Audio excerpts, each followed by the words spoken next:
Okay, maybe, I think, fingers crossed, the last video for this week. This is what the slides will look like for the in-class version, so I'm giving you all everything the same, except I'm not making you do a personal survey. Okay, so just intro, what week we're on. It'll be like this every week. So our agenda, what we're going to cover this week is we're going to have getting started. You're going to have introductions, but that's going to be by way of the discussion board, right? Because we're not meeting in class.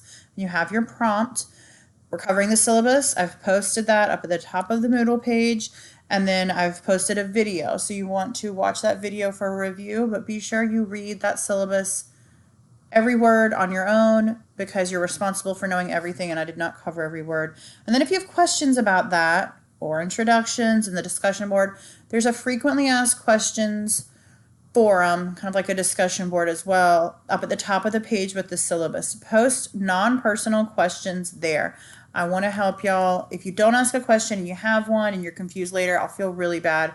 No question's a dumb question. Please, please post your questions. If it's personal, email it to me, but otherwise, post your questions. So then really, I think I cover my intro, which I use these slides of my intro as a sample, so we'll glide through those. This is a short video because the only other thing we do in class the first week is cover expectations of the Ag Business Management Department. So these are down from Dr. Russ and other faculty, and they're really serious about them. If you do not do some of these things, they'll kind of snap back a little. So anyhow, my who and why, I've covered all of this in the introduction video.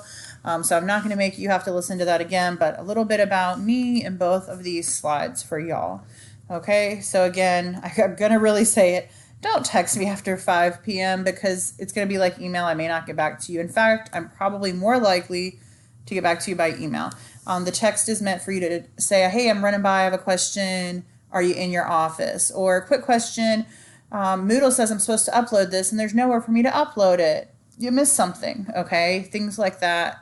Also, you'll have my information for later down the road with professional connections and things like that. But don't give that to everyone. Be polite. So this is the getting started. This is your introductions to everything, okay? Pretend we've already gone over the syllabus because I know you've already watched the video and read it. We're going to be doing discussion boards. So you're going to introduce yourself with your bio information, where you're from. I think I have here, I'm sorry, what you're doing this summer. That's not correct. What you're doing this fall. I'll update that in the slides. Well, I won't update it in the slides, but I'll update it in the syllabus. I apologize for that. I'm just in my haste. And then your career goals. Okay, so just little things about you. Share what you're most nervous about for the class. Again, not this summer, this fall. And what you feel you can handle really well. Maybe time management is your gift, so online classes typically are a breeze, but you're nervous about calling people and doing informational interviews because you hate being on the phone. Don't use those unless they're true, but an example. What are your strengths and weaknesses related to professionalism? Okay, so go back and think about doing an inventory. What am I really good at? What am I really bad at? How do I bring that to a professional table? And where do you hope to grow? So you've got to get that done by 8/23, 11:55 in Moodle. And then a few days later, you have to respond to one person and be supportive or commiserate with their goals, their strengths, their weaknesses, that sort of thing. Again, you're recording a video to do that, right? You're not just posting a written response. While I'll give leeway the first week, after that I won't. So remember, both of these are video posts, okay? And again, sorry, it's what you're doing in the fall. I'm nervous about the class for the fall. Okay, again, questions, that's what I would ask the class. And then here's the expectations. So with email, y'all need to get in the habit of sending professional emails. About 95% of the emails I receive and Dr. Russ and other faculty receive are, I need to drop this class, I need your help. Sometimes we know who it's from because it says it in the email. Sometimes we don't because there's a nickname and we're not quite sure. A professional email includes a greeting, a body, and a closer. Good morning, Robin, or hi, Robin. I would veer away from hey until you really know people.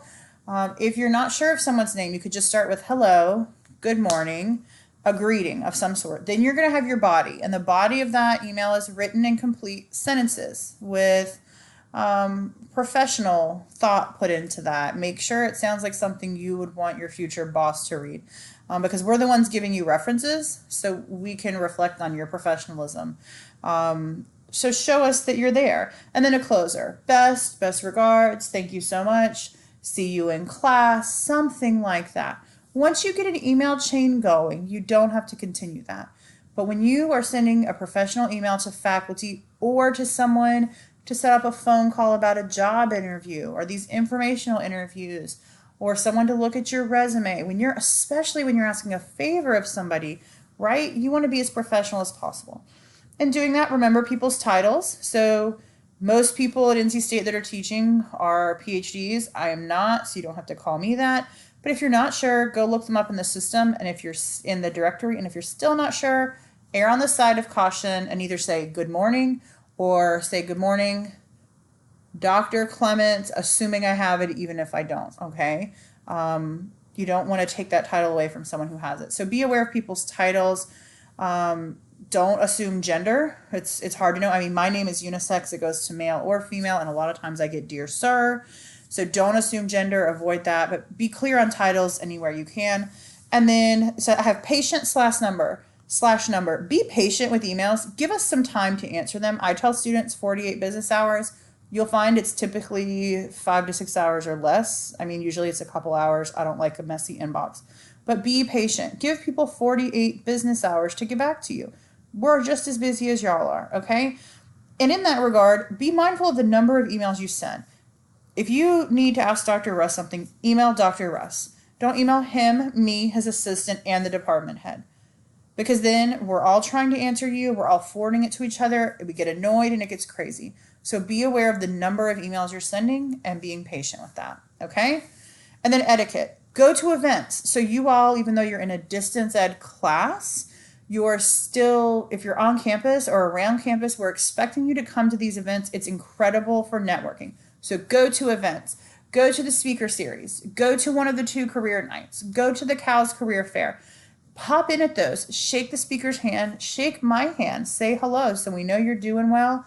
And when we know you're going to those events, you're the first ones that pop into our mind when we're thinking about internships, scholarship opportunities, etc. Okay, so go to the events. And when you go to the events, shake people's hands, linger, go up to the speaker afterwards and let them know how much you enjoyed what they were talking about and reference a point of that. Last semester, we had a real problem with students coming to these events because in one class they were required and then rushing out. And it was really, really rude to the guest speaker. So maybe you don't have time to stay every time and shake someone's hand, but make a point to shake a couple and let them know who you are and what interested you.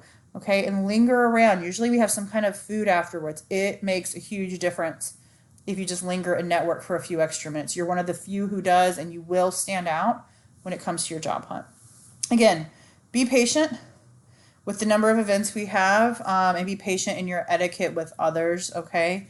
For the department, we're all learning and growing, so just be patient with the folks that are there. Give them time to get back to you. For those professionals outside of NC State, I'd give them a week to get back to you.